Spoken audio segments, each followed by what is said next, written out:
Vande Mataram social media परिवार, निवडणूक आयोगाने नुकताच एक निर्णय घेतला। निवडणूक आयोगाने घेतलेला निर्णय कशा पद्धतीने लोकशाहीला, लोकतंत्राला धोक्यात आणणारा आहे त्याच्या संदर्भातला हा व्हिडिओ आहे। तुम्हा सर्वांनाच माहिती आहे की निवडणूक आयोगाकडे बऱ्याच मोठ्या प्रमाणावर ईव्हीएम घोटाळा झालेला आरोप होत आहे आणि अशा आरोपामुळे आपल्या देशामध्ये वातावरण ईव्हीएम विरोधात झालेलं आहे। नुकतंच जर तुम्ही पाहिलं असेल तर महाराष्ट्रामधली जी विधानसभेची निवडणूक झाली त्याच्यामध्ये अचानक 75 लाख मतदार हे वाढले गेले आणि त्याच्याबद्दल सुद्धा बऱ्याच चर्चा झाल्या।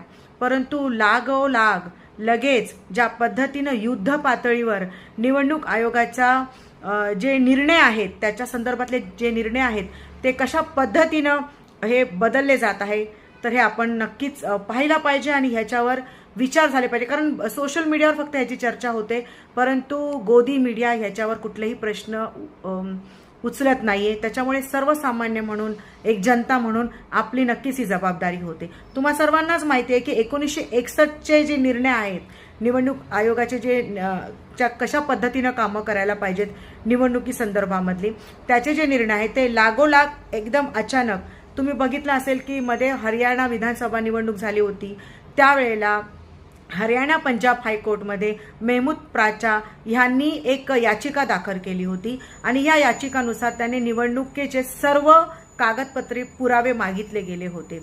कारण 1961चा जो निवडणूक आयोगाचे जे निर्णय आहेत त्याप्रमाणे प्रत्येक निवडणुकीचे कागदपत्र संपूर्ण कागदपत्र मागण्याचा अधिकार हा जनतेला होता।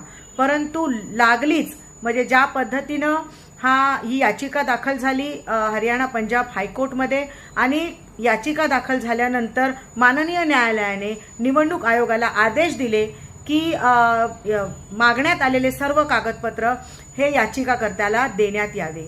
तर लागोलागच 2च दिवसामध्ये हे सगळे जे कागदपत्र आहेत त्या बाबतीतले जे कायदा न्यायालय आहे म्हणजे 2 ते 3 दिवसामध्ये निवडणूक आयोग हे कायदा न्यायालयाकडे गेले, पार्लमेंटमध्ये गेले आणि 2 ते 3 दिवसामध्ये याच्यामध्ये बदल करण्यात आला। तर गोलमाल आहे हा सगळा, हे लक्षात घ्या। आणि त्याच्यानंतर 45 दिवसामध्येच तुम्ही व्हिडिओ रेकॉर्डिंग असेल किंवा फोटोज असतील या पद्धतीचे तुम्ही मागणी करू शकता। 45 दिवसानंतर तुम्हाला कुठल्याही प्रकारचे व्हिडिओ रेकॉर्डिंग्स देण्यात येणार नाही। निवडणूक आयोगाची जर समजा घोटाळा नाहीये तर त्यांना व्हिडिओ रेकॉर्डिंग्स द्यायला, कागदपत्र द्यायला, फोटोग्राफी द्यायला कशाला त्यांना भीती वाटली पाहिजे? त्यांनी द्यायला पाहिजे ना, कर नाही तर डर कशाला। परंतु एक लक्षात ठेवा, हा खूप मोठा ईव्हीएम घोटाळा आहे, जुमला आहे। तर हा व्हिडिओ तुम्ही जास्त